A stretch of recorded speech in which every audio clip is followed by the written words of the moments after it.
Welcome to unique GK channel. వరకట్నం విషయంలో బీహార్లోని థారూ గిరిజన తెగ ఆదర్శంగా నిలుస్తోంది.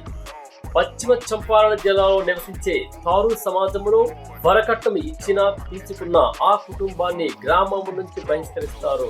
పెళ్లిళ్లు అతి సాదా సీదాగా ఎలాంటి ఆడంబరం లేకుండా జరుగుతాయి. గోబర్హియా పోలీస్ స్టేషన్ పరిధిలో థారూ తెగవారు ఎక్కువగా ఉంటారు. ఈ స్టేషన్ 1996లో ప్రారంభమైనప్పటి నుంచి గత 29 ఏళ్లలో ఒక్క వరకట్నపు వేధింపుల కేసు కూడా నమోదు కాలేదు.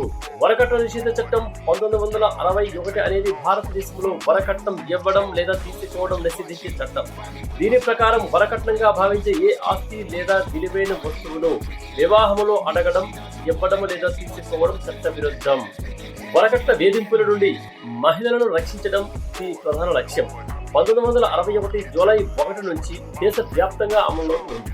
అయితే ఈ చట్టంలోని ముఖ్యాంశాలు ఏంటంటే, వివాహానికి సంబంధించి ఒక పక్షము నుండి మరొకరికి లేదా వారి తల్లిదండ్రుల నుండి ఇచ్చే ఆస్తి, డబ్బు లేదా విలువైన వస్తువులను వరకట్నము అంటారు. దీన్ని డౌరీ అంటారు. నిషేధం ఎందుకు?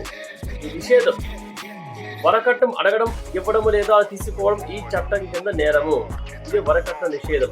అయితే శిక్ష ఏంటంటే, చట్టాన్ని ఉల్లంఘించిన వారికి కనీసం 5 సంవత్సరాల వరకు జైలు శిక్ష, దాంతో పాటు 15,000 రూపాయల జరిమానా లేదా ఇచ్చిన వరకట్న విలువలో ఏది ఎక్కువైతే అది విధిస్తారు. అయితే ఇది గుర్తించబడినటువంటి ఒక అఫెన్స్, నేరము. ఎందుకంటే బెయిల్ రాదు, కేసు రద్దు కాదు, అలాగే పోలీసులు వారెంట్ లేకుండా అరెస్ట్ చేయవచ్చు. కాబట్టి తస్మాత్ జాగ్రత్త. Thank you friends. ఈ వీడియో మీకు నచ్చినట్లయితే సబ్స్క్రైబ్ చేయండి, మిగతా వారికి షేర్ చేయండి, అలాగే లైక్ చేసి కామెంట్ కూడా చేయండి. ధన్యవాదాలు.